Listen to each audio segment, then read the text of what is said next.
Let's talk about Iron Hans. Hmm.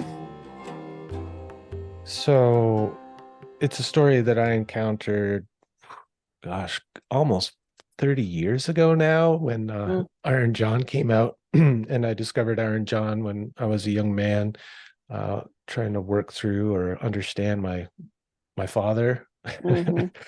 And it's a book that I've gone back to over the years, and there's something for me at like every stage of my life in that book. It's a Mm. very rich book and it's wonderful.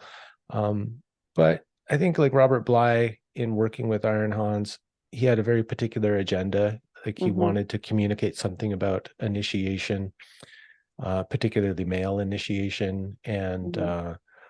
he was speaking to what he saw as the great father hunger of the times, Hmm. coming from the 80s and 90s. And I think a lot of that is still relevant, but in this recent 8-week walk through the story, I discovered things that he didn't address. I don't know if he intentionally left things out or if he just didn't see them, but I Hmm. think there's a lot more to the story, is what I'm trying to say. Yeah. And I've been actually really interested to hear what a woman thinks of this story that, since Robert Bly's book has been really associated with men and men's work and male initiation.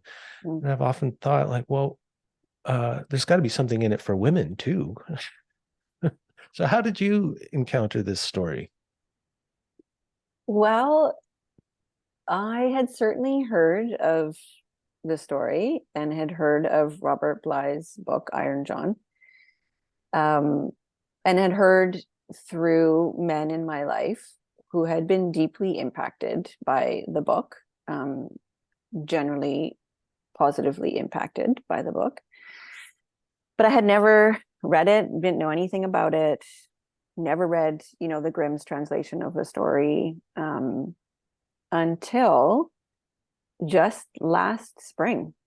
And I was in a Mythology Club session, and one of our, regular participants asked if I had ever thought about doing a session on Iron John. And I immediately was like, nope, no, I'm not going to do that.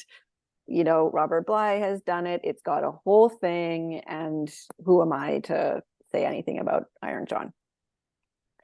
But I was curious about the story. So I just decided, well, maybe I should just give it a read.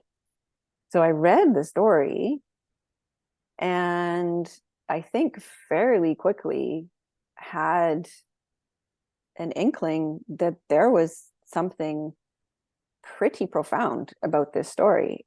And I, I put it aside, and I was still in the place of, no, I'm not going to do it for a Mythology Club session.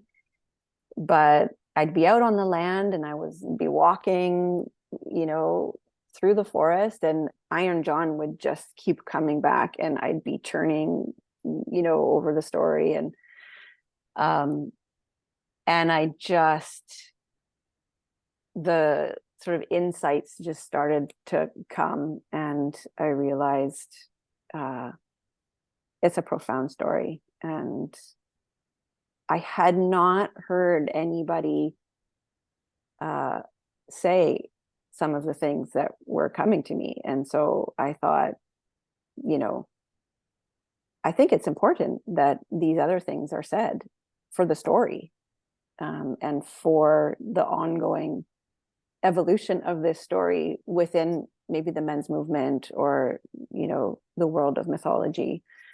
Um, so I took a step in. Hmm. Hmm. Hmm. That's great. Hmm. I called the 8-week session, I called it Walking with the Wild Man. So Hmm. to hear that you're out on Yeah. the land and there'd Yeah. be Iron John would pop up and be like, have you thought about this? Yeah. Well, I'm gonna read the story and insert it before this conversation, so it'll be fresh in people's minds. Right. But what were some of the first insights that came to you that felt like you hadn't heard them before? I think the biggest one, um, is about Iron John actually being iron. And, in the translation that I have, there's one line that says, he's they've drained the pond that the dog got taken into, and down at the bottom of this pond there's this man. And in the translation that I have, it says that his body was brown like rusty iron. And that just hit me so strong. And I thought, he's not like rusty iron, he is iron. And there's such a long history of what's called bog iron, or marsh iron, where peoples in, I think, mostly Western Europe, at least that's where I know about it the most, up until the 16th century, got a lot of their iron from bogs or marshes, and it's actually mineral deposits that form over time of iron. And that's where a lot of the original iron for smithing came from. And so this just seemed like glaring to me, that this is a story about iron, is an iron coming from the wild to domesticated iron. Oh, I've never heard of bog iron before, but like in the first part of our conversation, we're talking about how sometimes these stories can open up paths of inquiry. Like you get curious about one Mm-hmm. detail, and you got to go research it. You're like, Mm-hmm. what is there something about iron here? There, it's like Mm-hmm. something tickling the back of your mind, and you got to kind of follow it up. And so this led you to, well, I guess you'd heard about bog iron or marsh iron beforehand because you'd been Yeah. involved in like land-based studies and things like that, right? Yeah, that Yeah. that came from Martín. Martín has done teachings around iron, and specifically about, the existence of this bog iron and how Hmm. it was used. Yeah. And you said versus domesticated iron. Well, not versus domesticated iron, but that this is the story, as I understand it, of the domestication of iron. So it's the taking of iron out of the marsh, out of the bog, and going through the whole process of transformation and then domestication. And so when at the end of the story, when Iron John returns as the king, all in his beautiful accoutrements and, regalia, we could say, that's the domestication of iron. He's been transformed into a different being, whereas he's this rusty bog iron, goes through the whole process to something that has been created by basically the hands of an initiated blacksmith. Hmm. Why do you say initiated blacksmith? Because so what I also think is that this story is the story of the initiation into the teachings of iron to domesticate iron. So originally blacksmiths are the holy people. The original ones who work with metals, they're the holy people. They've got, the deep spiritual understanding, because when metal work, was in its early stages, it was not even close to how it is now. Whereas now we have no spiritual understanding of what we're doing when we take these minerals, irons, whatever, out of the ground. When it was originally, happening, there was still the spiritual understanding. And in some cultures today, maybe still are the spiritual understandings of what we're actually doing. And so there is a whole process of being initiated into that understanding, and having the capacity and knowing the teachings to maintain that relationship, or be able to spiritually address what is happening when you take the iron out of the land. Hmm. So you would Yeah. have to be initiated into that practice, and it was very secret. So the original blacksmiths, it was you couldn't just step into that path. It was very secret. They were shrouded. It was their places of the smiths were very there was a whole bunch of protocol around it. They were usually separate from the main village, so it's very different than now. It makes sense. Like the blacksmiths are working with the elemental forces of nature, Yeah. and they're performing an alchemy Hmm. with these elements. And so when there's no disconnection between material and spiritual, they're Exactly. involved in a spiritual working Yeah. to transform one thing into another. Hmm. Uh, so never, so then the initiated blacksmith is the one who understands actually what they're doing and the implications of Exactly. it in our Exactly. relationship to nature and the wild. Yeah, exactly. And we can see that, at the end of the story where, Iron John comes back and he basically says, all the treasures which I possess shall be your property, which, basically it's everything that, all the knowledge that I have, you now have. So the initiate has gone through the journey, and it's now at this point, you have the capacity to, transform iron. You have the teachings, you have the knowledge in order to go through this process. Hmm. And maybe not just iron too, because he's talking about silver and gold as well. Um, Yeah, he has silver and gold, but it's very interesting that when um that Iron John never gives the prince iron, or he never gives him gold or silver. Like he clads him in, he's got his gold, armor, but when he's going out to war, he gives him an iron army. mhm, And so I think, of course, there's the thread of gold and silver in this as well. um, mhm. and I think gold and silver would have their own story, um, and would have their own initiation Mm. separate from this one. Yeah. And the way gold and silver is spoken about by Iron John, it could just be a stand-in for wealth, Hmm. because he says like I have all of the treasures available to you, Hmm. everything you need. So the boy doesn't need to take gold from the No. king or anything Yeah. like that. Yeah. Okay, well, I mean that- that's an interesting framework. Um, and so then when I walk back through the story, then I Hmm. go, huh, what does this have to do with initiation into ironwork? Hmm. What do you make of the whole?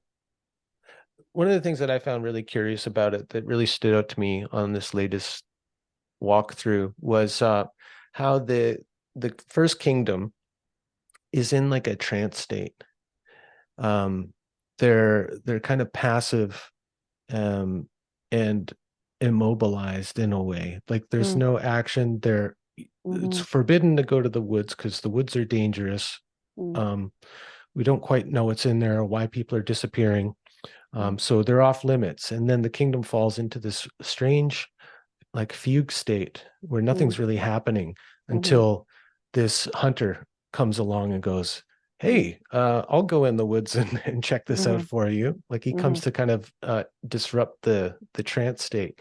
Hmm. So I was thinking of Iron John as a cautionary tale against the dangers of becoming too civilized or domesticated, Hmm. too cut off Hmm. from the wild. Hmm. Um, yeah. Yeah. So at the beginning of the story, I mean, we could spend a whole hour just on the first paragraph of the story. Mm. Um, but I think that there's something that happens before we jump into the story here. So there's a time when, there is a forest, and that forest, you know, is open for hunting. People go in and they hunt in the forest. Then all of a sudden, something shifts, something happens, and the hunters are no longer returning when they're going out for the hunt. People are sent in to try and rescue them, save them, find them, and they're not found, and those ones disappear themselves. So my understanding of that, from this lens of this is an initiatory story of the relationship with iron, is that, you know, what is, first of all, what is the purpose of the forest? So the forest is separate from the palace. That's the place where all of the offerings to the holy would be given. So the forest is what we call the veld. It's the place in between our world and the spirit world. So you know, whoever is responsible for giving the offerings goes out into the forest to give the offerings. If the offerings are given, then, you know, the balance within the spiritual ecology is being held. Right. The relationship is harmonious. The relationship is harmonious. You can hunt here, you can take the iron. In return, you'll give offerings to the holy beings that are creating this world for us. Something happens and there's an interruption of that. So the offerings stop being given. When the offerings stop being given, the people are taken. Right. The sacrifice will be taken if it's not given. Exactly. Exactly. So as soon as the offerings are not given, then the people are sacrificed.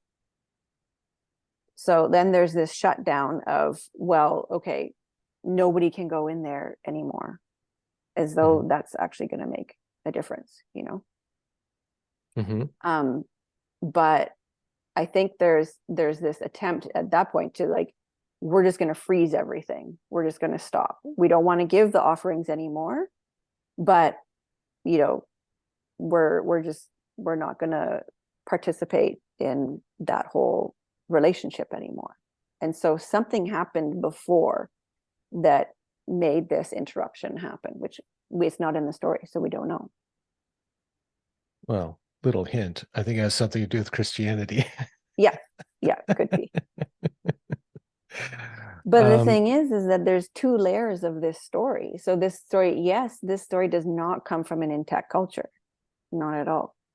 But the story is, there's still initiation. So it's this, you know, beautiful and heartbreaking place in the existence of, you know, human culture, where, yeah, initiation is still happening, but there is some interruption. This is not an intact culture anymore, which very much comes in alignment with, you know, the Iron Age. Yeah, that's what you know, Iron John came to me in a dream and he was asking me these questions. Yeah. And one of the questions he asked, because I was walking around with this question, like, why is he iron? And I didn't know anything about bog iron. Yeah. So I was walking around like, why iron? There's something so significant about that Yeah. that is not made clear by a surface reading of the story. So Iron John showed up and he goes, what age preceded the Christian era? And I went, huh, I'm not sure. And so I went and, you know, went to the encyclopedia. And sure enough, it was the Iron Age. Yeah. Yeah. So I was seeing as Iron John as something that was sunk and hidden and repressed with the coming of Christianity. That's one of the teachings that I was getting from the story. Yeah. So when the kingdom's in this kind of passive state, they're not going into the forest. Another interesting detail was that, you know, occasionally they'd observe a hawk or an eagle flying above the forest. And I mean, it's not just, they don't throw in these kind of details just to set the scene or something, right? There's always something significant about why that was kept and retained through all of the retellings of the story. And so I had some ideas around why it's two raptors that are seen, not pigeons or squirrels or anything. But do you have any thoughts about that? Well, yes. You know, a lot of Western Europe, well, I mean, I think a lot of Indo-Europe there is a very significant relationship between what ended up being mostly sort of the royalty, or certain chiefs, or certain, you know, individuals within a community that that had a falcon or an eagle, basically, as you know, that's their hunting partner. And so and there is a sort of a hierarchy of it within it. So Eagle's number one. yeah, but Often a heraldic symbol, right? yeah.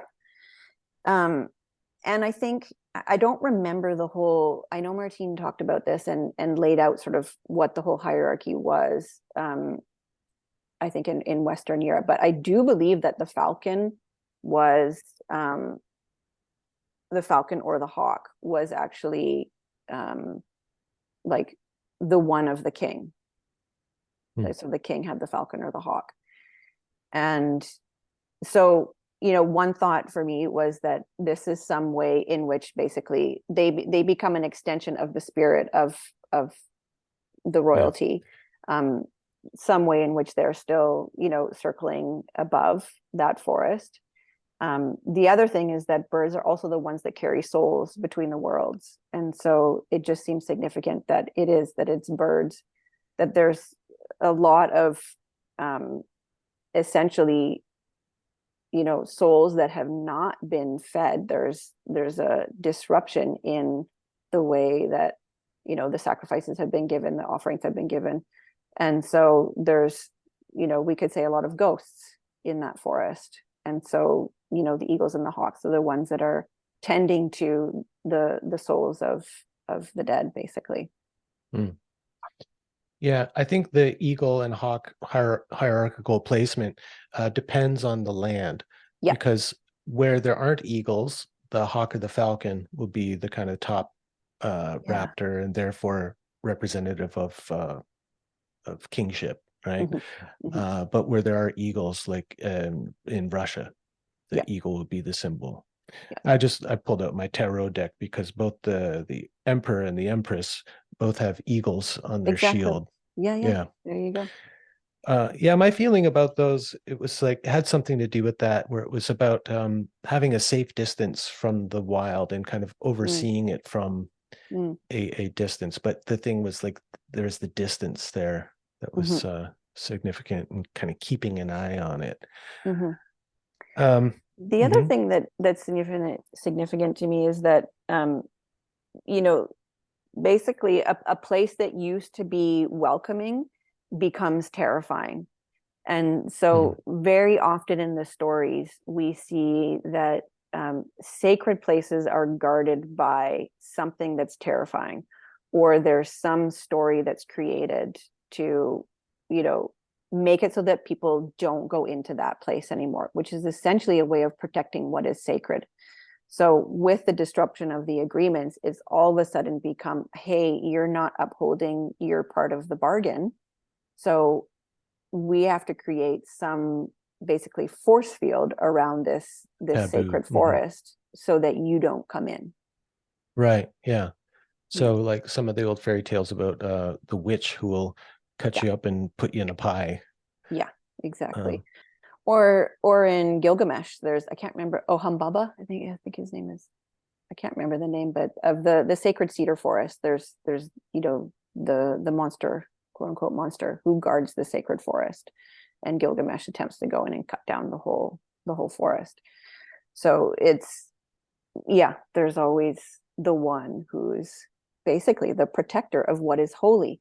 But in the distortion of our understanding, the loss of the spiritual understanding of that, they become scary and terrifying, rather than let's go to the edge of the forest, leave our offerings there, and bow in respect to this holy being, and then leave.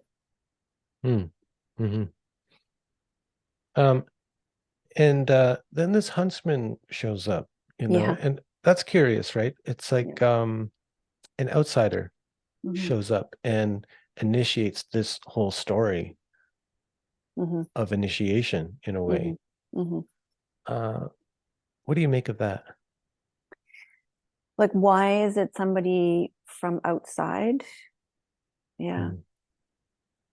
And like, is there a correlation to something that we can understand as maybe an outside force comes along and causes a disruption in the status quo? Hmm. Hmm. I don't know. Yeah. I honestly don't know. Somebody had to get the story rolling, right? Yeah, exactly. Otherwise, the kingdom would just be lying there in this serene and passive state, watching the eagle and hawk fly around Yeah. forever. Yeah. I mean, there's always, you know, uh, some force, as you said, there's always some force that comes in that creates a shift that, you know, changes the status quo or, you know, sets the next thing in motion.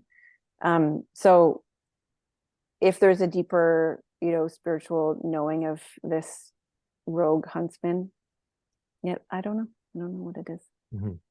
Yeah. Mhm. Um, there's the whole, okay, so I'm still like trying to stick with this framing of transformation of iron, Okay. initiation into iron work. Yeah. And so then I wonder about the whole scene with the boy and his golden ball. Yeah. Like once they go out and they capture the wild man, quote Hmm. unquote, and Hmm. drag him back to the kingdom, by the way, they keep him in an iron cage, which is Yes, kind of interesting, exactly. right? Yeah.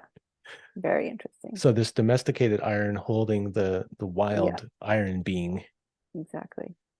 And so what do you make of the whole golden ball? Because that's kind of a strange and curious thing. This kid has Uh-huh. a golden ball, it rolls into the cage, and he's Mhm. got to negotiate with the wild man in order to get it back. Yeah, exactly. I think, you know, I was curious about basically the thread of gold through the whole story. Hmm. And it to me is an active force through the whole story. Um, you know, the in Tutuhil Mayan, the word for gold actually translates to feces of the sun. So there's a direct relationship No, between, really? yeah, yeah, Oh my God, that's amazing. yeah. So there's a direct relationship, and I think it's the same for silver is the feces of the moon. But I'm not So 100% sure great. on that one. But um, yeah, direct relationship between these elements and the celestial, which would also be the holy. Yeah. And so, you know, if you look at this story, every place, it's the gold that essentially you could just follow the gold to the whole story and it'll bring you to the end. So, and he wouldn't have gone in to the iron cage if it hadn't been for his gold, I'm you know, seeking ball. the holy. He's seeking. So yeah, so to me, it's the holy. Hmm. The gold thread is the holy thread through this whole thing. Um, and you know, also gold, it doesn't have a uh, utilitarian quality to it. It's so soft. It's a ceremonial Metal. metal. Hmm. Um, so it's yeah, it's considered to be the purest, and you know, so to me, it's yeah, it's the holy thread. And what that says to me is that this whole thing is orchestrated by the holy. Hmm. The Right. holy wants this to happen Yeah. because it's the only way ultimately that the holy will be remembered and the only way that the holy will be fed. So they're Hmm. guiding the whole thing. So that ball rolling in there is not just coincidence or happenstance. That ball rolled in there absolutely intentionally, led by the holy. Yeah. Yeah. It's the thing that activates the boy. Exactly. Mhm. Yeah. Yeah. By it's kind of its beauty. Like it Yeah. activates him by like enticement or attraction or desire. Yeah. I think desire is like the key word, that it's, you know, the desire is the motivating force essentially for initiation. So initiation, as Martín passed on, it happens when there is initially a sexual desire witnessed within the youth. So as Mhm. soon as that sexual desire shows up, The aunties and uncles go, hey, I think it's time. Yeah, exactly. So that that is channeled towards the holy initially, which then becomes the holy marriage. But it's desire that leads you onto your initiation. So it's exactly that, that it's his desire for his golden ball that leads him onto his initiation. Mm-hmm. Yeah, and so in the first part of our conversation, you're talking about initiation as a marriage Yeah. being like the first marriage that needs to happen Mm-hmm. before the human marriage Yeah. happens. Yeah. Yeah. Just because I will put these in two parts, and so people listening Okay. to part two might not have listened to part one. So Okay, great. if you haven't, go back and listen. Um, okay, another interesting detail that Robert Bly made a lot of, Mm, uh, because he was seeing it through the lens of the initiation of the boy into manhood or mm-hmm, into his inner king, that kind of mm-hmm, archetypal idea. mm-hmm, mm-hmm, So the key to the cage being mm-hmm, hidden under the mother's pillow. I mean, mm-hmm, it's a very Freudian kind of mm-hmm, read. mm-hmm, But if we take that away, the Freudian lens, mm-hmm, what's the significance of that? mm-hmm, So the mother and being the holder of the key to the boy's uh, mm-hmm, initiator, mm-hmm, maybe. mm-hmm, mm-hmm. Yeah, I think I don't place as much importance on that as I think Robert Bly does. Um, However, it's obviously an important part of the story, an important, you know, stage of this whole unfolding.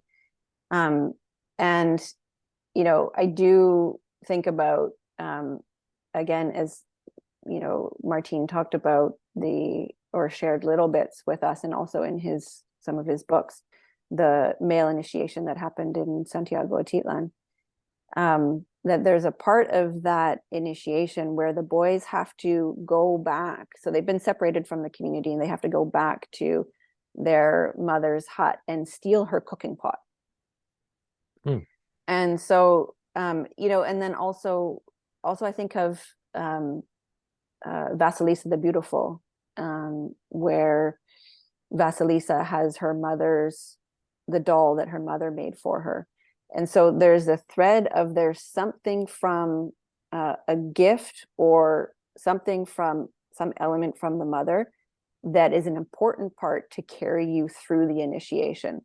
So when initiate goes off, they're separated from their parents, but there's something that they need from each of them in order to actually survive the initiation. There can't be like a complete cut off from their parents.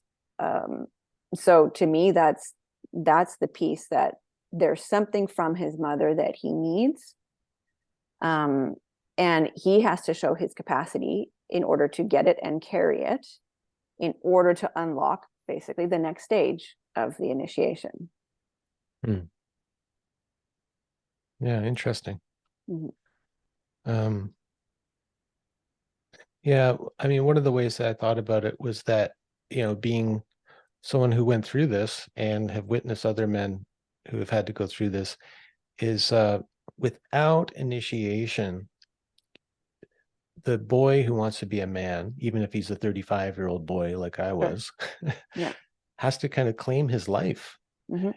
in a way, has to Mm-hmm. maybe steal away the key to his life from his mother's expectations and dreams for him, Mm-hmm. to claim your own life. And that is like a kind of stealing that you have to do in the dark of night Mm-hmm. sometimes. Mm-hmm. Yeah. Mm. Um, okay, so gold. I like this. The gold is a thread throughout because every scene, Yeah. there's gold. Yeah. Um, so I think the next place it shows up is when they go into the woods, when Iron John carries the boy on his shoulders to the woods and Mm-hmm. takes him away from his family home, which is part of the separation that needs to happen in Mm-hmm. initiation, right? Mm-hmm. And so he takes him to a sacred spring, which is Mm-hmm. significantly different from the stagnant pond that Mm, Iron John was totally. found in, right? Yeah. So he takes him to a sacred golden spring, where again, there's a little detail that it has to be significant because when these stories were preserved, nothing extraneous was kept in. Everything Hmm. is essential, Hmm.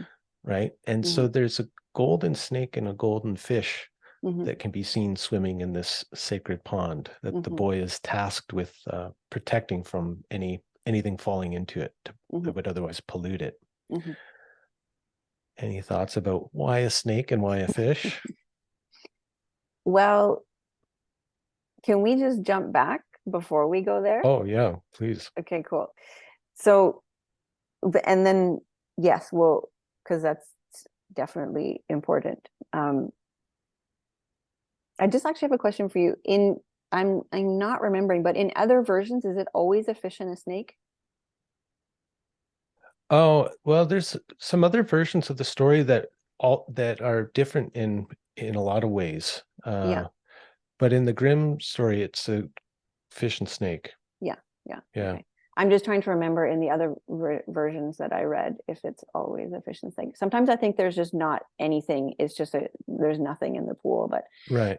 anyway, but just to jump back, there's when the golden ball rolls into the cage, they go through that whole process. He steals the key and he unlocks the cage. But as he opens the cage, he wounds his finger. Right. Yeah, yeah.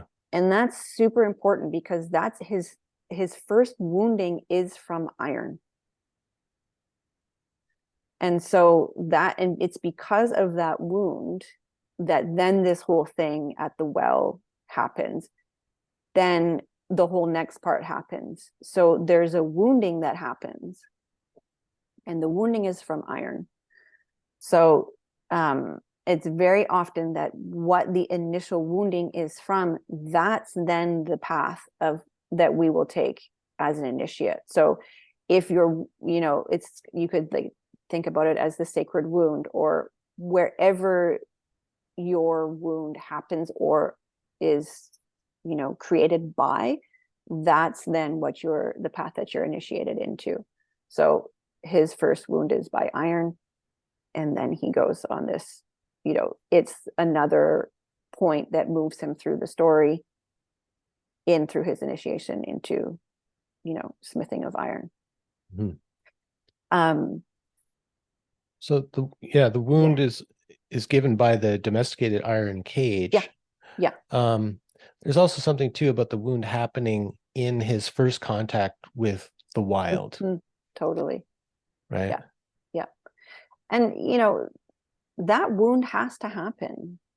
So there's always a wounding that has to happen.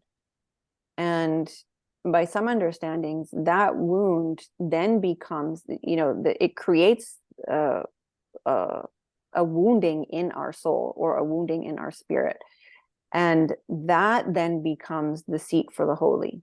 So that Mhm. wounding always happens, has to happen in order for us to have our relationship with the holy. Yeah, and in some initiations, the wound is given intentionally to Exactly. the boy, because it's seen as the way that the spirit can enter. Yeah. And so then the wound becomes a womb. Yeah. Exactly. Yeah. Yeah. Okay. And then Okay. so we're going to move on to the sacred pond. Yeah. Yeah. Okay. So then we go to the sacred pond. So, or Or golden spring, it's the called. spring. Yeah. Yeah. Because it's like ever Um, renewing, is like the spring mhm, is ever renewing, which is an mhm, interesting detail. mhm. It's always being fed from below ground, the Yeah. chthonic. Yeah. Exactly. So there was one little piece that was curious here for me, and where in some translations that I read, it was referred to as a well.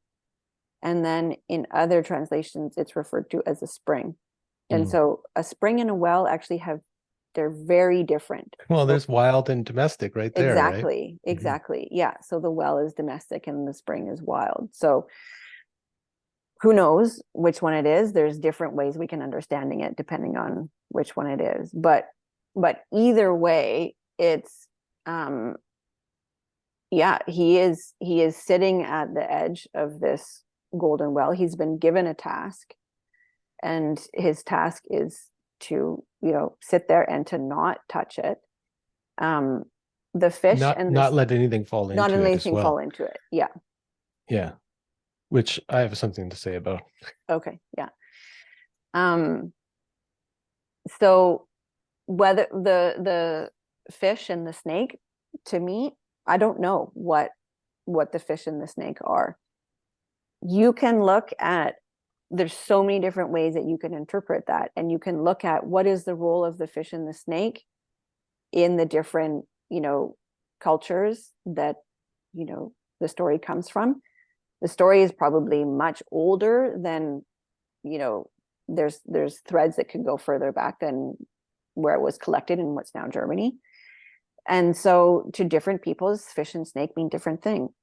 What they meant to these people, I don't know. I can't say. Mm. But what we do know is that this is a holy place of water, and there are holy beings that are in it. Mhm. And he has a task that he's given by the wild, that he quote unquote fails. And the reason why he fails is because of his wounded finger. So that's all very significant. Mhm. Okay. But jump to what you wanted to say. Yeah. Fish and snake are Yeah. very significant to one particular culture. Uh-huh. The Christian story really For begins with a sure. snake and ends with Yeah. a fish. Yeah. Christ is the fish, Mm-hmm. the devil is the snake. So in the Christian Exactly. story, the snake and the fish are oppositional. Mm-hmm. There's a very strong adversarial relationship between the two. Mm-hmm. But so I think this story is appropriating Christian symbology to preserve a pagan message Mm-hmm. that everything in nature is divine and lives in harmony if Mm-hmm. left in its natural state, Mm-hmm. its unpolluted state. Because one of the things Iron John tasked the boy with is to keep the sacred spring from being polluted, Mm-hmm. um, which, by the way, is an impossible task. Mm-hmm. So when I was Totally. reading the story with this group, I said, just like put yourself at the spring Mm-hmm. in the middle of a forest and imagine if someone asked you to try to keep anything from falling into this pond. Mm-hmm. Like you think about all the leaves, all of the bird feathers, and everything that's going on in a forest. Like Mm-hmm. I walk in the forest at least once a day, and Mm-hmm. there's always things falling everywhere. Mm-hmm. It's an impossible task. Mm-hmm. Now, why do you think it's important in initiation to be given an impossible task that you will fail at? Like failure is part of the initiation here. Mm-hmm. Mm-hmm. I mean, I think yes, it's an impossible task, but the only things that go into the pond under his watch are parts of himself. Right. So it's not like a leaf falls in and it turns to gold. It's he falls in and he turns Yeah. to gold. Yeah, So like his finger accidentally kind of goes in the water. It's like he can't yeah, even control it from happening though. yeah, yeah. So I think um, we could say that, well, he fails at this task, but it's necessary that he does. He has to fail. So there's, you know, but the attempt at the task Mhm. is what's growing his capacity. So of course, in all the stories and initiation, there's an impossible task, or there's a task that's just, that you fail at, but you have to. But you can't say, well, I'm going to give you this task. You're not going to, don't worry because you're not going to pass. So, just relax. You can't have that. There has to be the tension. There has to be the effort, the trying, the understanding what's at stake to fully give yourself to the task. Because then when you fail, that's the energy that you put into that task, or the capacity that you grew by putting that energy in, is what's going to propel you through the next stage of the initiatory journey. Yeah. Yeah. Yeah. And I mean, that's such a big lesson for us to learn in life Mm, is yeah, you'll probably fail, at whatever it is you're setting out to do, especially if it's Mhm. such a kind of grandiose goal as becoming one with the holy. Exactly. You'll probably fall short Yes. due to your wounding and Yeah. your seeking of relief from pain, which is Hmm. the first thing that causes him to dip his finger into the Hmm. water, Hmm. right? The Hmm. pain was so great, he involuntarily put his Yeah, finger in the golden spring. exactly. But you got to do it anyway. I mean, Hmm. that's kind of your lot in life as a human who's tending to the sacred. Hmm. Yeah, exactly. Yeah. It's like in the Bhagavad Gita, there's a very clear teaching about this. It's that um, you know, how does it put? It's you're obligated to your work, but that doesn't well, how is it put? It's put in a funny way that it's like basically saying you must do your work, but not to receive the fruits of the labor. Yeah, exactly. Yeah. Yeah. There's another thing that Martine said, and it's something to this effect. I don't have the exact words, but it's attempt to do something impossible because along the way you will do something magnificent. Mm, hmm. Oh, that's great. Yeah. Is that in his little book of sayings that his students have collected? Because that's a No, good one. that's from my notes. So that was during session he said that, and Yeah. maybe it's in his little book of things. I haven't completely read that whole book, but um yeah. Well, yeah, that whole book, he asked his students, any little thing that you Yeah. wrote down, send it to me because people have Yeah. asked me to put them together. I'm Yeah. writing it down right now, though. Attempt to do something impossible. Because along the way you'll do something magnificent. Okay, that's great. Hmm. Yeah, that's the whole thing right there. That's exactly it. Yeah. Yeah.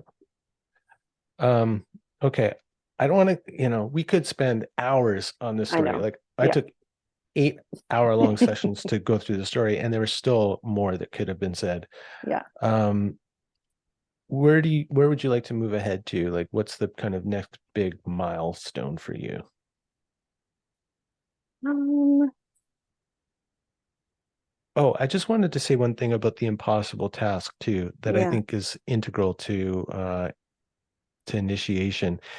Um, it's like, he's been blessed by the holy, his finger's been made gold, his head is made gold. Hmm. And so the failure acts as a way to keep him humble, Hmm. Yeah. from to kind of counteract the possible inflation and grandiosity of the blessing. Hmm.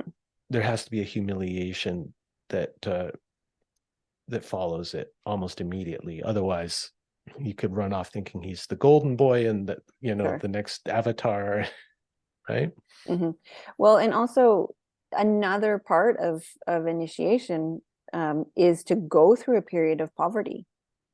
And so when he, you know, dips his finger in, dips his hair in, and Iron John comes to him and says, "Well, you can't continue with this task anymore. You've had your 3 chances, and now you must go through a period of poverty." And so that's very common in initiation, is to go through that period of poverty to understand the other side. Mhm.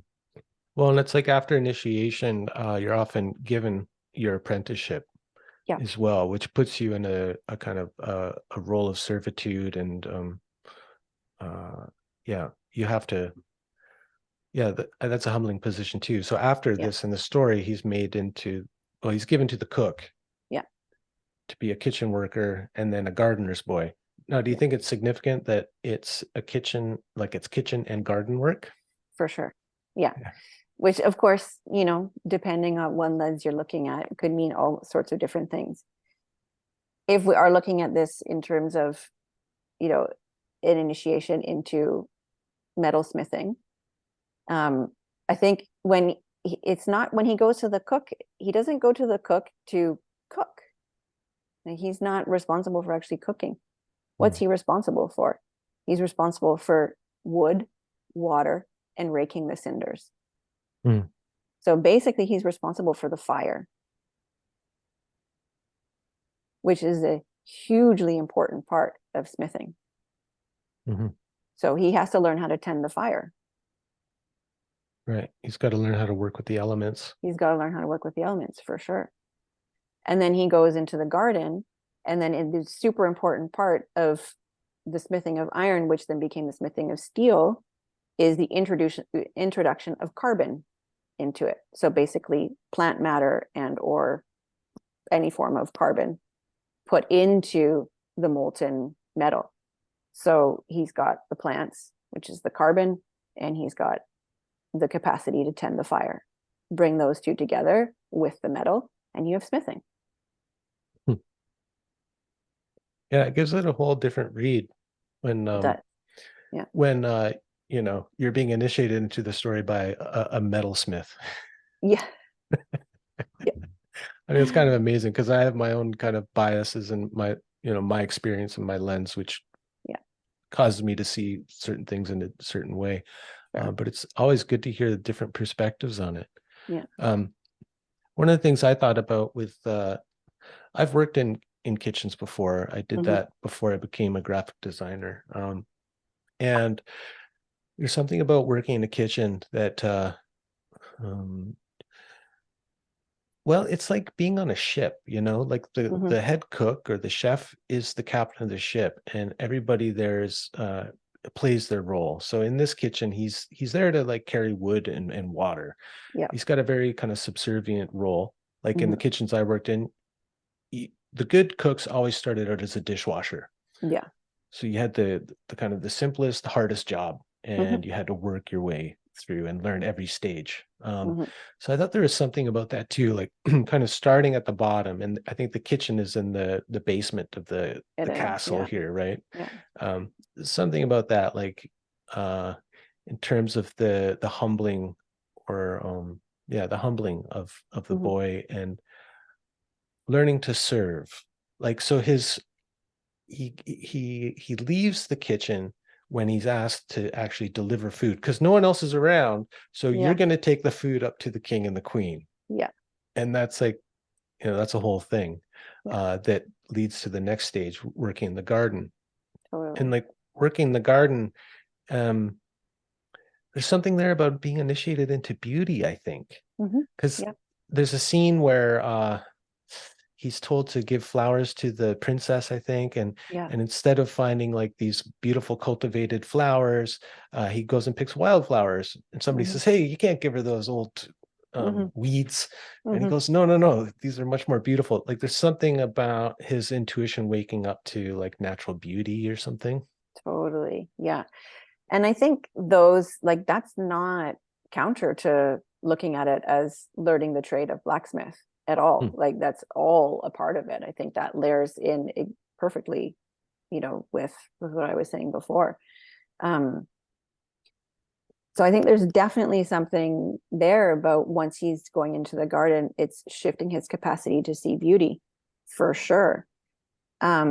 Which is what happens as your capacity grows. As you go through initiation, your lens for beauty, or you know, able to look with Your the eyes of attunement your to beauty, attunement to maybe. Yeah. beauty vastly increases, because on the other side, the, one of the main thrusts of initiation is to uh, grow your capacity to create beauty, to then feed the holy, because the holy is fed by beauty.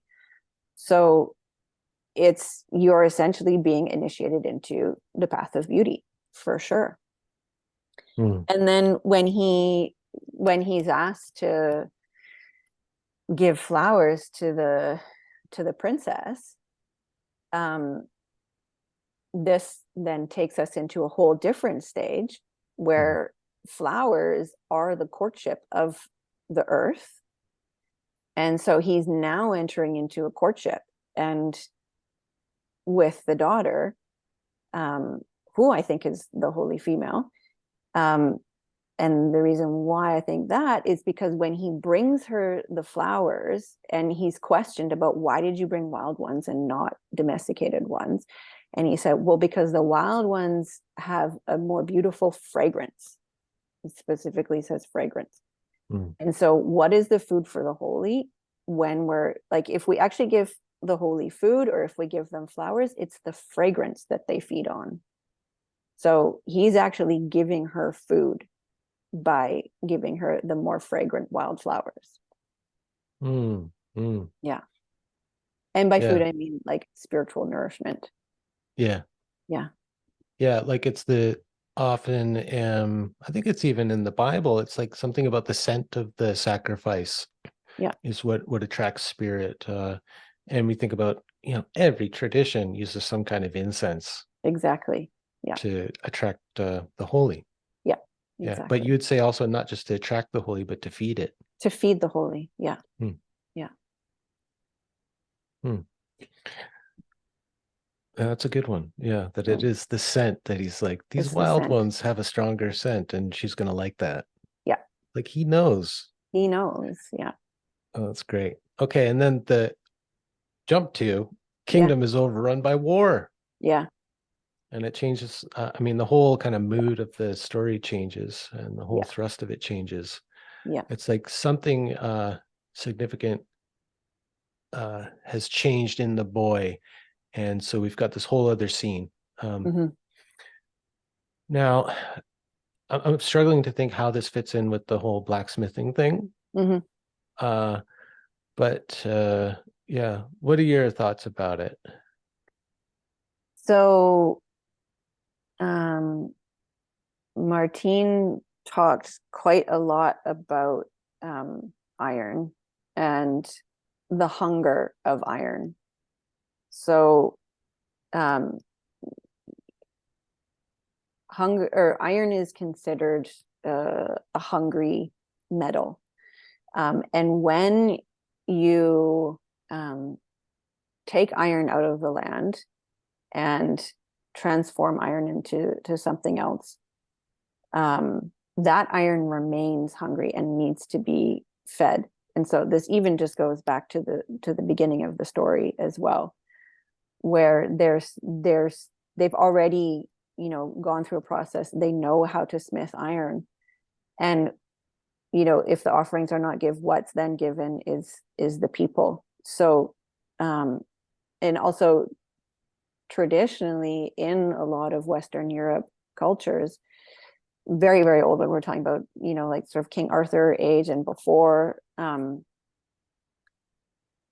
warfare was done on the fields. Actually, it's also in the Bhagavad Gita, where the warfare actually happens on the fields, because it's the blood that goes into the field that is the offering to the land. So when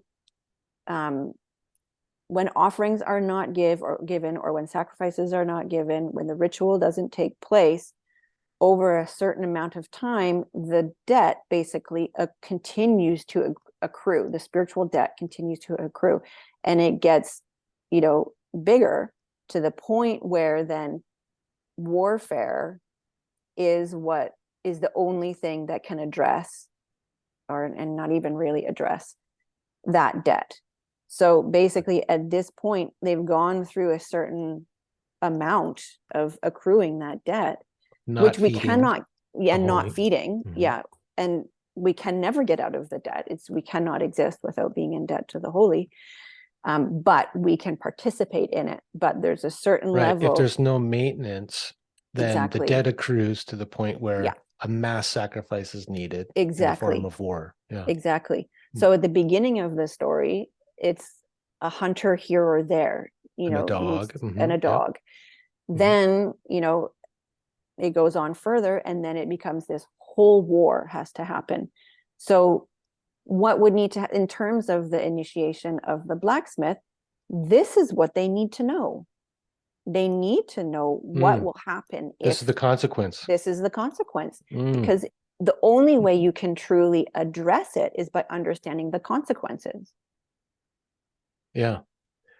Uh, I mean, this idea that iron requires feeding and attending to Mm-hmm. uh, is so foreign to Yeah, our culture. totally. Yeah. And I'm thinking too, just even saying that, I think about iron being turned into knives and Yep, guns and exactly. cars that crash and Exactly, Brian. bridges that collapse. Yep. And the mineral most associated with blood is iron. exactly. So Yeah, blood to the land yeah. is a giving of that sacrifice. Or Giving wow, the iron back to the land, yeah, spiritually speaking. Yeah. yeah. I think that's I never heard Martin talk about that really, but I remember him saying somewhere that a knife was seen as a very expensive item, Hmm. Super. not just because of the labor it took to make it, but I think it had something to do with it being made of iron, Hmm. Hmm. and so it was something that required a great payment, I guess. Hmm. Yeah, Yeah, because the extraction of iron is incredibly spiritually heavy. It's a really big debt because the to soil incur. needs iron, and so if you Yeah, extract it, yeah. uh, that yeah, that's depleting the earth Hmm. from doing its thing of feeding us. Hmm. Uh-huh. Well, I think, we should stop there basically, but I just want to make a note that Yeah, this is a place to pause and really think deeply about um, yeah, this idea, you know. yeah, But let's continue with the story, yeah? Because I don't want to yeah. just leave people hanging, but that's a big Okay, one. yeah, yeah, yeah, for sure. And so in this version of the story, and so this isn't common in all versions of Iron Hans, but in this version, there's a sequence of events that happens when the boy wants to go to war. Hmm. Initially, the other men of the village laugh at him Hmm. and demean him, make fun of Hmm. him, Hmm. and want to give him an old three-legged horse, Yeah, like an old nag or something. yeah. And so the boy goes to Iron Hans and says, "Hey, help me out. I want to go to war." And Iron Hmm. Han suits him up with armor Hmm. and a spectacular horse and sends him off with an iron army. So why is it, okay, so now I'm like totally locked into this the story of Iron. Yeah. So what is it about Iron John giving him an iron army to go out and fight with? Hmm. Well, I don't think it's much different than what we were just talking about. It's that, he's that's what he has. That's the material that he's being initiated into, which is what I was saying before. He's not given a gold army, he's not given a silver army, he's given an iron army because that's what he has to learn. So essentially, I think what would happen is that when this story was a living, intact ceremony, which is what it would have been, through as they go through each stage, the initiates go through each stage. When they get to this part of the story, when there's an iron army, there would be the teachings of iron as weaponry, or all of the teachings around the iron army would carry its own bundle of teachings. What those teachings are, I can't say because I have not been initiated into this iron path, but it has to be iron because that's what he's being initiated into. That's the one who he's working with. um that's the teachings that he's receiving. Yeah. Yeah. Okay. Yeah, there's something that just popped in my head about that. So if I go back to the kitchen and I think about how iron is used, I Hmm. think about pots and skillets, Hmm. like all those implements in the kitchen Hmm. made of iron. I mean, I used an iron skillet to make my lunch today. Yeah. Um, and I that iron pan needs tending to. Yeah, it does. It Yeah. needs to be cured, it needs to be Yeah. maintained, it needs to be oiled. Yeah. Um, yeah. So there's a teaching in there if I'm awake to it in just using an iron skillet. Yeah, And then the garden, I wonder if like a lot of those implements, the hose and for sure. rakes and shovels, Hmm. also made of iron. Yeah, So these are like also like uses of iron totally. in order to feed something, and Hmm. and war is another use of iron to make shields and swords and armor. Yeah. Well, and also in you know the traditional relationship with tools, cooking implements, and weapons, they all have their own soul.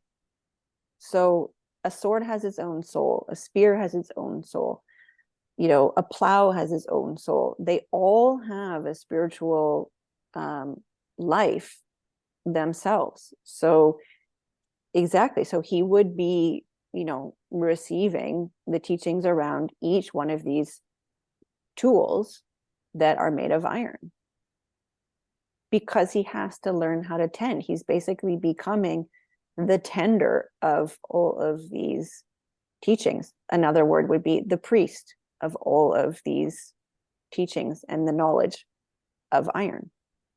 Hmm. And maybe even you could say like the midwife, Totally. right? Yeah. Yeah. Um, now, I think there's something to the fact that the other men of the village look down on him, Mm-hmm. make fun of him. Mm-hmm. I mean, it's really, yeah, they give him the three-legged horse. It's like, and they go, oh, here comes old Higgledy Hop again on Mm-hmm. his old nag. And my thought was like, these are like uninitiated men Mm-hmm. who For sure. don't know value Yeah. or something like that, Yeah. or aren't initiated, so they don't understand uh, the journey that this boy is on, or something like Yeah. that. Yeah.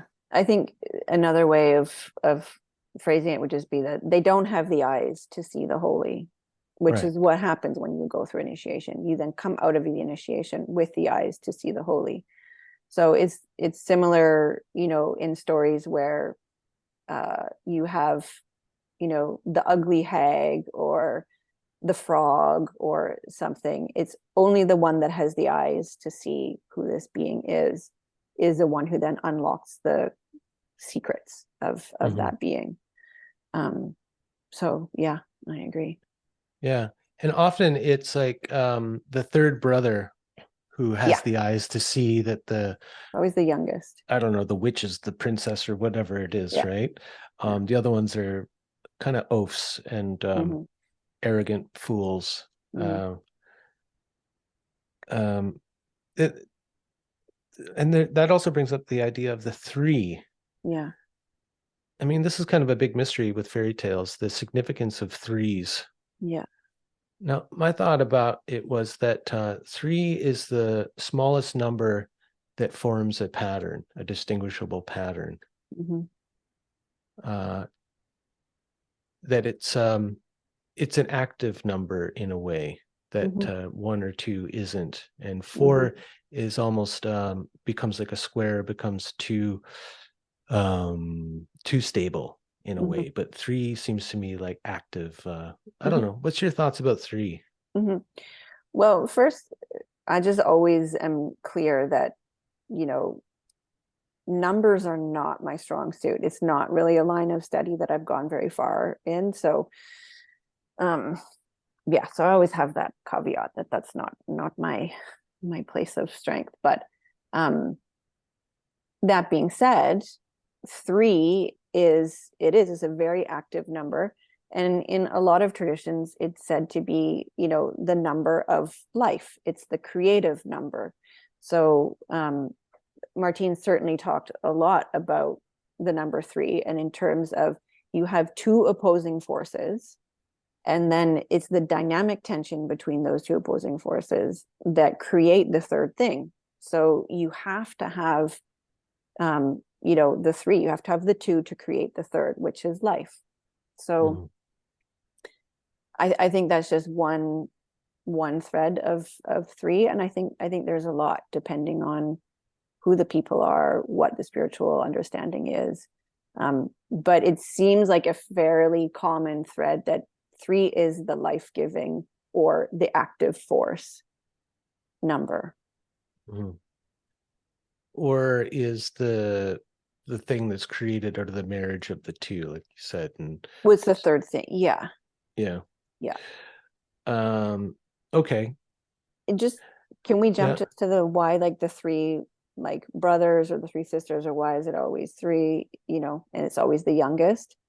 Uh, So, um, the let's just say the two older brothers or whatever you were saying are They just have a different role. So if you look at like the Frog Princess, the Russian fairy tale, the Frog Princess, where there's the three sons of the Tsar, and it's the younger son that's married to the Frog Princess. There's they each have different tasks. So the youngest is often the one who has the spiritual task in life. So the older is responsible for the political running. The middle is the more like financial, the merchant, the secretary, treasurer type thing, and then the third is the spiritual. And so they're each dedicated to a particular part of the constellation of the village or culture. And the youngest is the spiritual. It's the one. So of course they were the ones that have the eyes to see. Hmm. Hmm. Yeah. What that when I've been talking about this, the role of the third, I think like if you expand that, it's something that I've seen in my work with clients. Mm. Is it's often the third generation where somebody has a spiritual awakening. Mm. And I found that to be the case like Mm. so many times, that Mm-hmm. there's something to it, like the macrocosm microcosm thing of like three brothers actually being my three fathers, maybe. Yeah. And Interesting. that every three generations, somebody wakes up from the dream and goes, oh my God, look at all this trauma and everything. And you're kind of tasked with then tending to the Mm. spiritual wound of the lineage. Yeah. Yeah, for sure. Okay, well, man, this is such a rich story. Yeah, it really is. Well, now we get to the part where we're almost there though. Yeah. And we get to the part of the Festival of the Golden Apples, Yes. where the boy helps to win the war, and they want to recognize who this mysterious knight was who showed up and saved the day. Mm-hmm. But he keeps going back to Iron Hans, and he keeps it obscured. There's Mm-hmm. something about that too, how he never comes out and Yeah, claims his totally. the praise, right? Yeah. Yeah, I Like think that, humility, keeping the yeah, and sacred somewhat secret. totally. Yeah.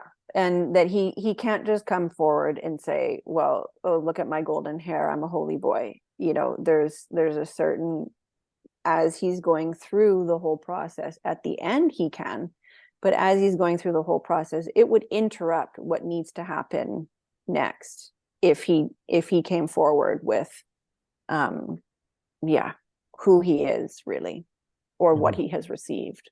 So until it's completed, it has to stay, shrouded, basically. mhm. Yeah, like Robert Bly really he had this idea about the obscuring of the golden hair and then not Mm-hmm. taking the praise for winning the war and all that. It's having to do with shame. Mm. Um, that's one way to read it. If you're thinking like kind of about a boy, like a like an actual boy becoming a man or something. Mm-hmm. But the other thing that I thought of was that maybe the boy understands that if he were to reveal the sacred, the golden hair, uh, like it was a way to protect For actually the sure. holy, Yeah, for sure. from people who couldn't see it and couldn't appreciate it. Totally. Yeah. And I mean, so many of us, I think, can relate to that, that Mm-hmm. maybe we kept our gifts hidden because Mm-hmm. we grew up in an environment where not only would they not be appreciated, but we might be singled out and, like the boy, uh, humiliated because of Yeah. our gift. Yeah. Yeah. And maybe there's something about that too, just learning that the holy sometimes needs to be obscured and in order Absolutely. to protect it, right? Yes. Yeah, absolutely. Yeah. Is to hold close what's sacred. You don't cast it out, because if Right. Pearls it's before swine. exactly. Yeah, exactly. Mhm.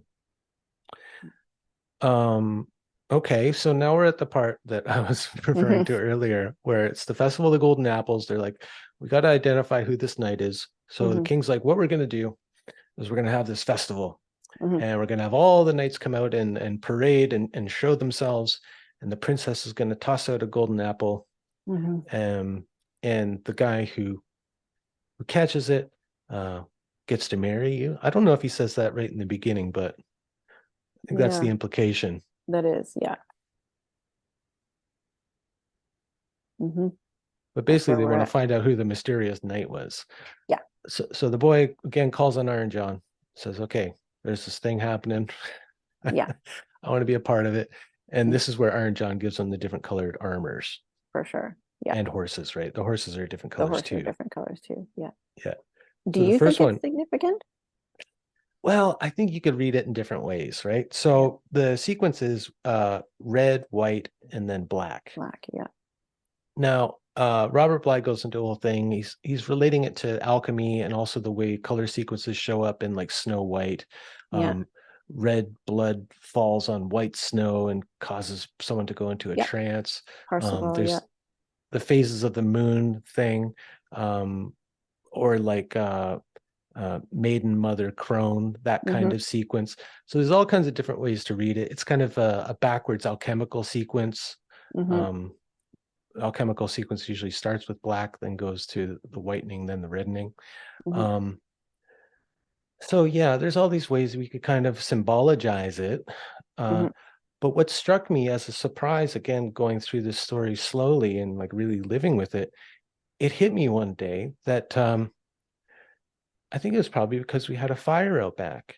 And I thought, well, the wood we start out with red, Hmm. and then the fire turns to white ash, Hmm. and then it makes black charcoal.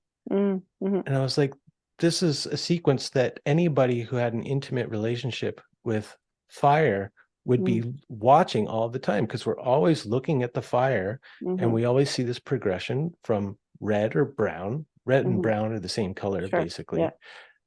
So from red to white to black. Hmm. And that just kind of hit me like a lightning bolt. And I said, Hmm. this isn't about alchemy or anything. Well, it's kind of about alchemy, but it's about fire. And Yeah. so this maybe fits in with the blacksmithing and the importance of fire. Totally. Yeah. Can we pause for one sec? Yeah, Sorry. This is it's okay. okay. All right. Okay. So yeah, I like that. And I can I give back my understanding of the progression of fire? Totally. Yeah. Okay. That it goes red, black, white, because charcoal is before ash. So you only get that white ash once the charcoal is completely broken down. Hmm. But that's just a switch in the order. But Hmm. the red, black, white is for sure 3 stages of fire.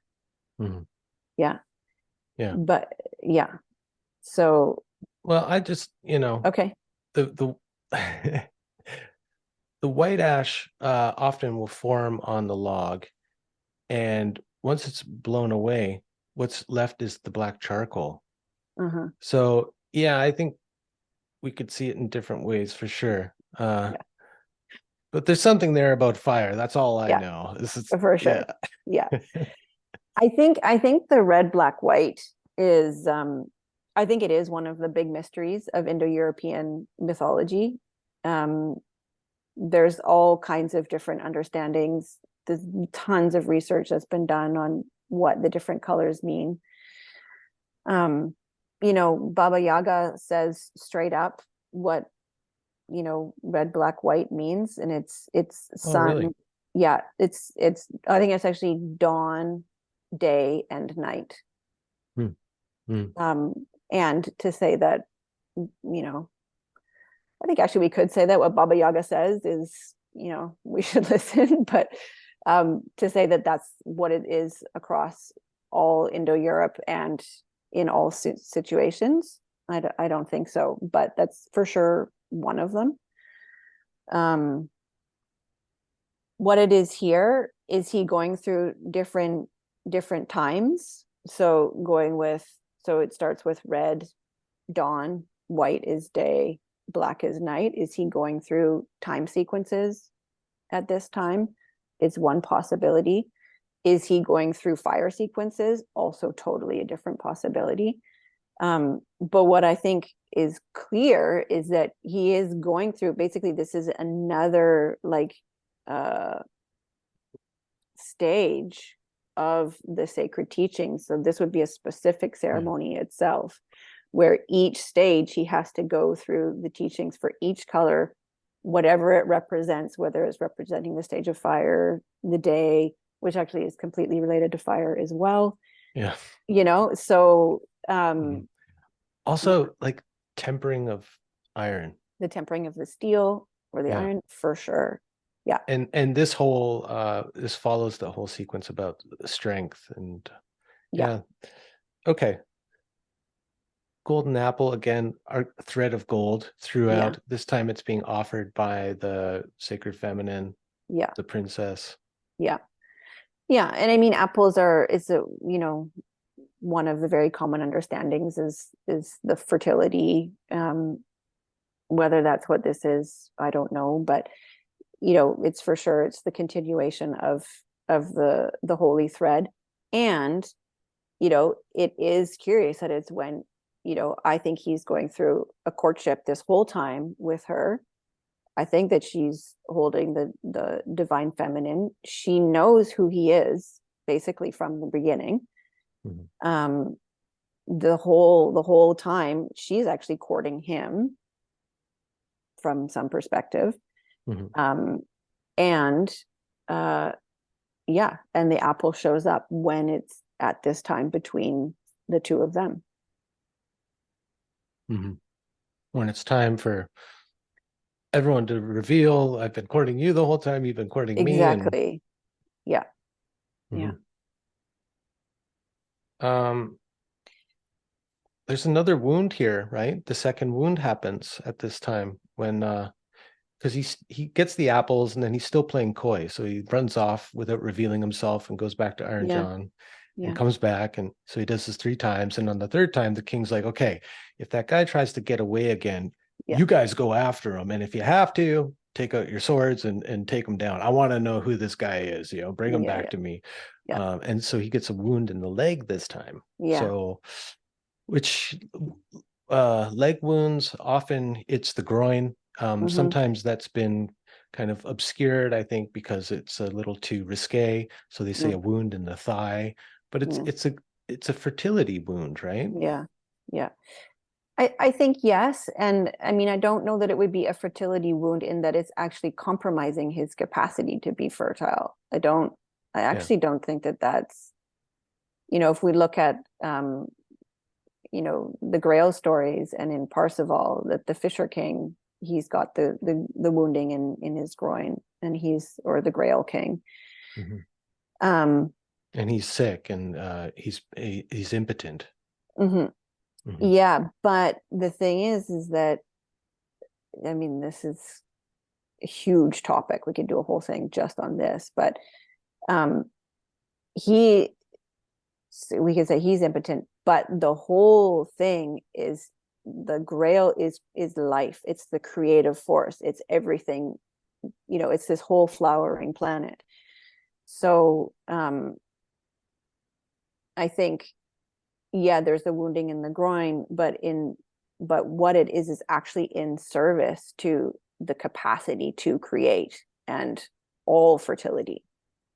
So there may be, and you can look at, the Inaries. There's some people who were specifically like castrated to be in service to holy beings.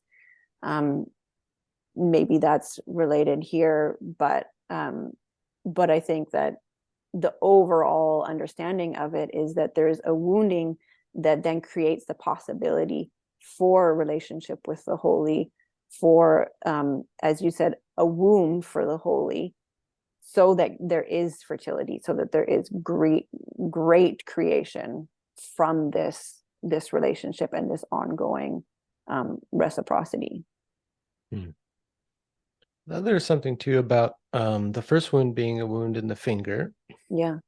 So this limb that we reach out with and we manipulate things with or we Mm-hmm. grasp things with, to the wound in the leg, Mm-hmm. which is lower down, Mm-hmm. has to do, her legs support us on the earth. It's like our closest connection to the earth.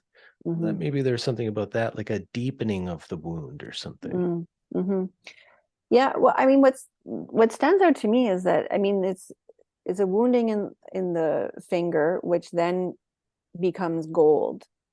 And basically his anybody's, but we can just talk about a smith's or blacksmith's capacity is in their hands.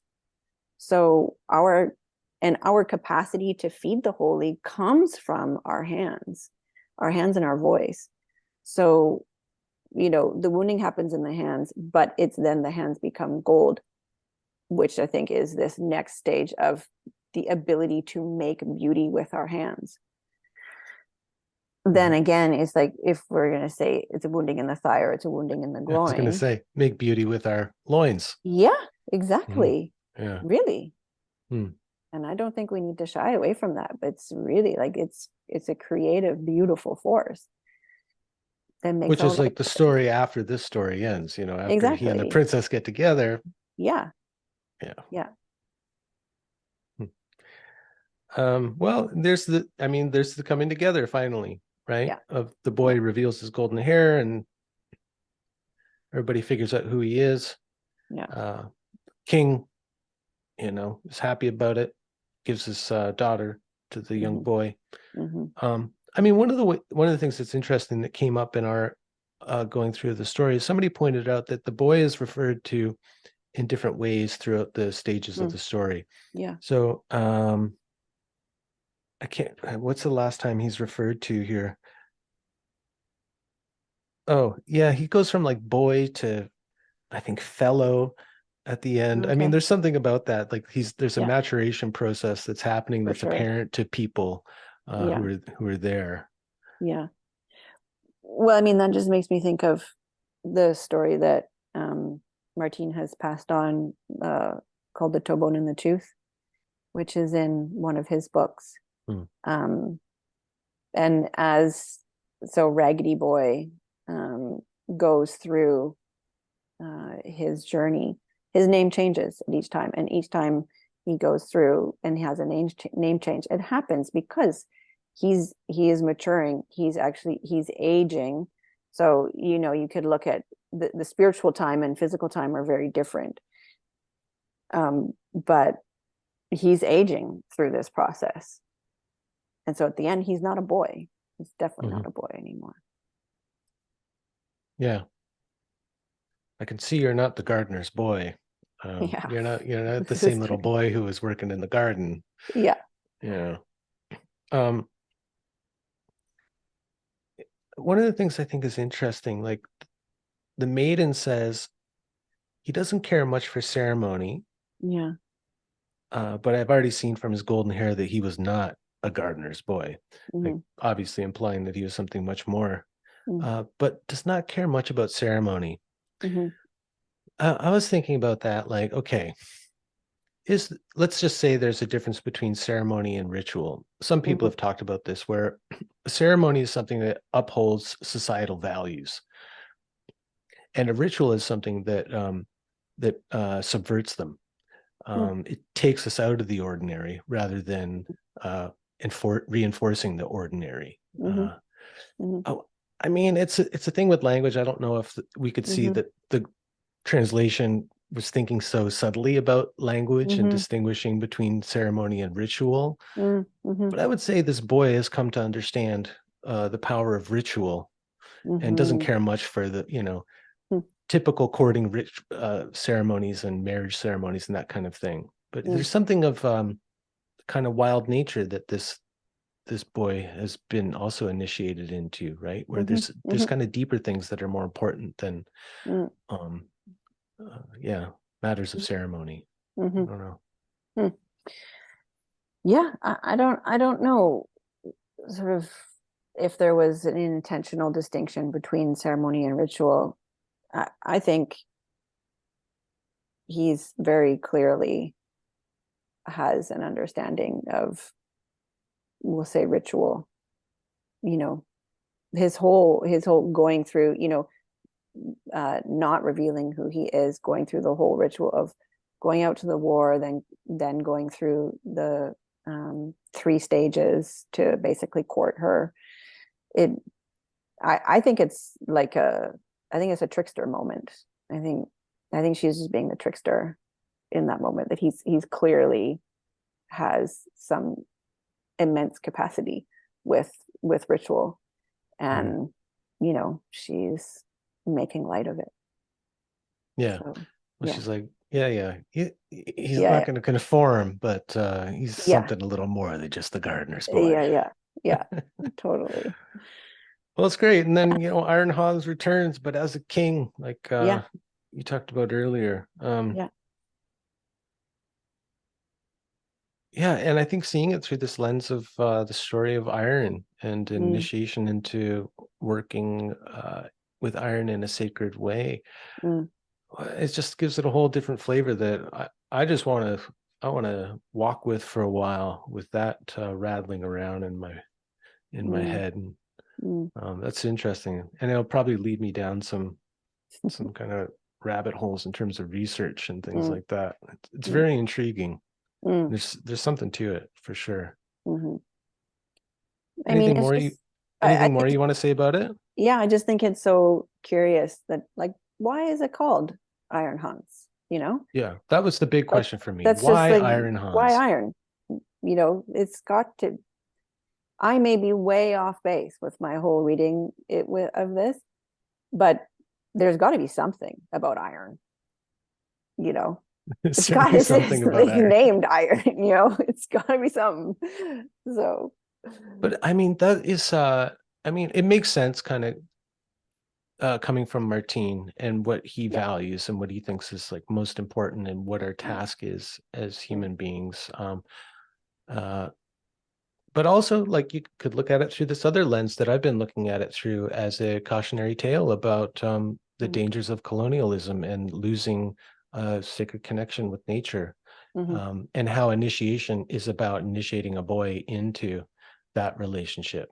mhm, And but we're kind of saying the same thing. mhm, The initiation into being an iron worker, mhm, well, that's a more specific form of initiation that really mhm, tangibly puts someone in relationship with the mhm, sacred. mhm, Um, but I love the whole added dimension of the how iron is hungry and requires this immense feeding and mhm, sacrifice continually. Otherwise, it will extract its sacrifice mhm. in bloody Which, ways. And exactly, which is the current state of the world. Because yes, as soon as you lose this understanding, as soon as you lose a sacred understanding of iron, Mhm. understanding it as a spiritual being, then you just are simply extracting, and we get what we have now. Yeah. And I Well, think that's go yeah, ahead. it adds this whole other dimension that goes way beyond the personal initiation of a boy Exactly. into manhood. Exactly. Yeah. It's like it brings in questions of like, well, what does it mean to be a good man? Mm-hmm. What is the role of a good man? What are Mm-hmm. the consequences if boys aren't initiated into sacred manhood or whatever we want to call it? Mm-hmm. But to be kind of a true human, I guess, is one way to say it. Yeah. And Yeah. look around us. I mean, Yeah. it adds a why to the question of like, how did things end up like this in such chaos with so much, terrible stuff going on? It's, well, Mm-hmm. we haven't been tending to the sacred. Exactly. Yeah. Exactly. Well, thank you so Mm, much for bringing this whole mm, other dimension to this story. Again, the story is alive and it keeps surprising me. yeah. It's Yeah. amazing. It is. It really is an amazing story. And this is why, after my first read, it just was like, wow, I really, it feels important to step into this story, because there's so much there, and there's layer upon layer upon layer. And um, we may be still in the shallow waters, who knows? But um, we'll only get to the deeper waters by going through the shallow ones. So Mhm. I think we just keep going. And um, for me, it's just holding it in my heart that there is a deep, profound beauty in this story. And give my own offerings to the story and to the land and to the holy beings in hopes that they might be remembered in some way by us stepping into this story. Because I think that's really what it's about. It's let's step in and hope that these beings are remembered in some small way. Yeah, and I think for me too, it's like, and take an action beyond just my kind of self-improvement project. Like actually Exactly. to take the grief that this story might bring up and turn that into some kind of action of creating beauty to feed the holy. Yeah. Um, and interesting thing in the beginning of the story, the bailing out of the pond, the bucketing Mm, out of the pond. mhm, Uh, if we think about that bucket work, it mm, goes, maybe it's only possible. Not only does it go faster, but maybe it's only possible with many hands on deck.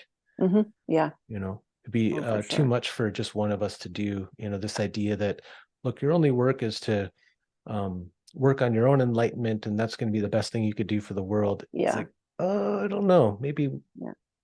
we all have to be working together. I think so. And there's also, if the only way we could possibly approach this debt and or approach this grief is collectively, because it's too huge for one person to hold. Mm. Yeah. Okay. Well, I saw in your newsletter that you've got a lot. You're going to be busy with Mythology Club coming up. Mm-hmm. You're moving out across the island. You've got Yeah. some coming up in Victoria and up in Cowichan Valley. Yeah. Great. I'm super excited. We'll be in Duncan and Victoria in January, and then the usuals on Gabriola and up in Courtney. Oh, you're going to continue with those as well. Oh yeah. Yeah. Wow. Yeah. Okay, well, all hands on deck. I'll be there with my bucket. I'll try to make some. Amazing. Thanks, Brian. And if people are listening and they are on the West Coast here in Canada, they can go to, what is it, fianna.ca? Yeah. FIANNA.ca. Yes. And you've got the Mythology Club and you've got the Wilderness School for adults and youngsters, Hmm. and those go all year round. They go all year round. Yeah. Different programs and offerings. And yeah, the Mythology Club is under the adult programs. And Mythology Club is only for the winter. This Mm, sort of for 6 months through the winter. Because, when you've got time for it.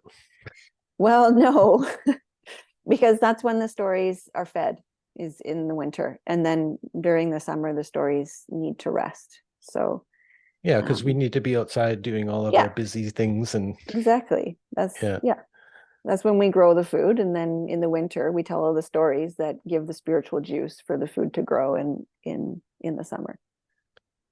that's so great. I mean, it just makes kind of intuitive sense to me. It just Right. feels right. It's like now, as the days get shorter and Yeah, the air's a little crisper and we're inside more, it's just like, let's cozy up with a good, juicy story. exactly. Yeah, it's what we do. It's what we've been doing for Oh, thousands and thousands of years. awesome.